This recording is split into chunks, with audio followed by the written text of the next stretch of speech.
That when Jesus came to earth, He came to die for all our sins. Porque todos, por naturaleza, sabemos que existe un Dios.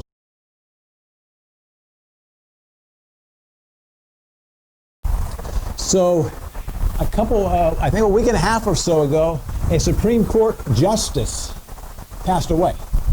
And that left an opening for a new justice. And in our country, of course, we have a Supreme Court. And so there are certain people, 9 people, that get to judge the highest things in the land. And someone that's just an individual and they've been wronged in some way, they can keep appealing if it has merit to finally go. The lowest person can be judged by the highest court in the land. And so, as we look at the Sermon on the Mount, getting into chapter 7, we start to hear about this idea of judging and about judgment. And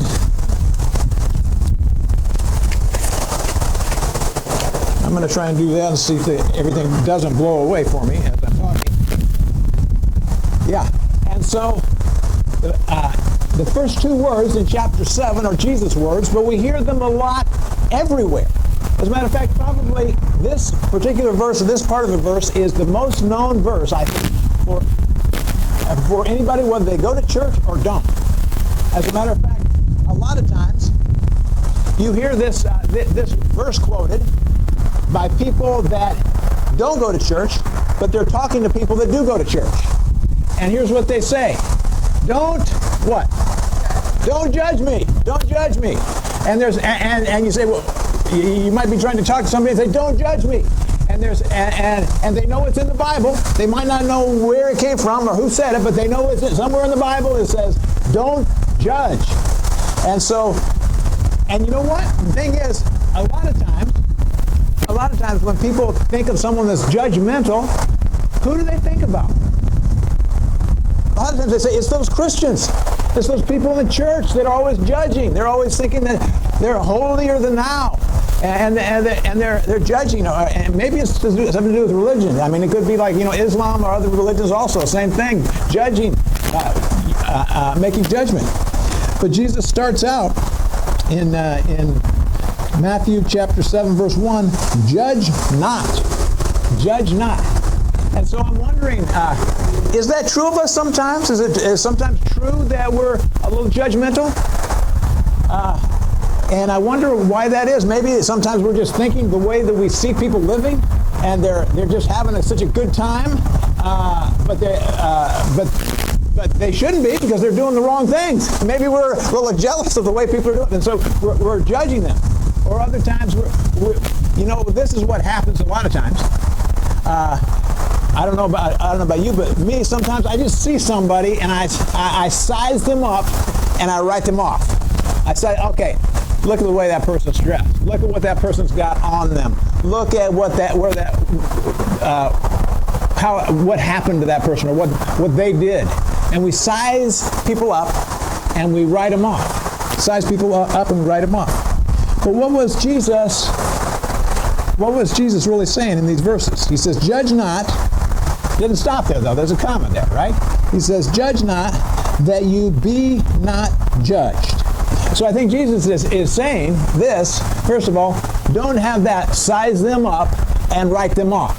And he's also talking to us. He's talking to us as a church, as individuals in a church. He says, don't have the attitude when you see somebody, oh, I know you. Okay? You're gone. Size them up and write them off. He says, judge not that ye be not judged. Okay, so he turns it around and he says, wait a minute. If you're going to judge, you're going to be judged. If you're going to judge, you're going to be judged. And then listen to what he says here. So I think, first of all, we can at least say that Jesus is saying, don't prematurely judge somebody. Don't just, I see you, and that's it for you, right? Don't size somebody up and write them off. But he goes on in verse 2 and says, for what judgment you judge, you will be judged, and the measure you use, it will be measured back to you. and the measure you use, it will be measured back to you. And so Jesus goes on. He said don't judge, but I said, wait a minute. Now let me explain this a little further. He says, if you judge somebody, the way that you judge them, that's the way that you're gonna be judged. So I'd have to say to him, wait a minute.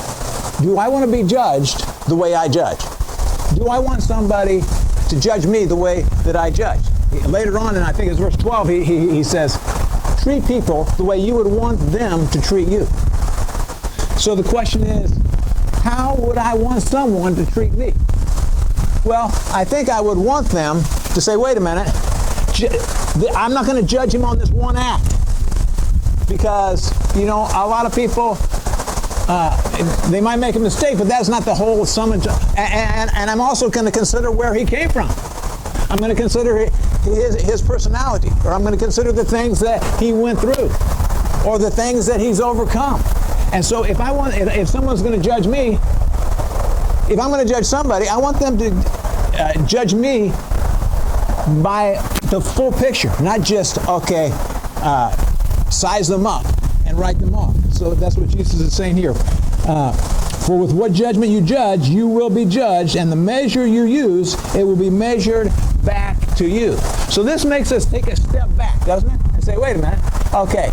Jesus is saying, don't make a snap judgment of people, because you don't want them to do that with you.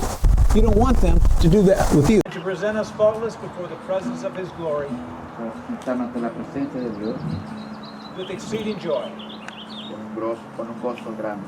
To the only wise God, El único Dios sabio, our Savior, nuestro Salvador, be glory, majesty, dominion, and power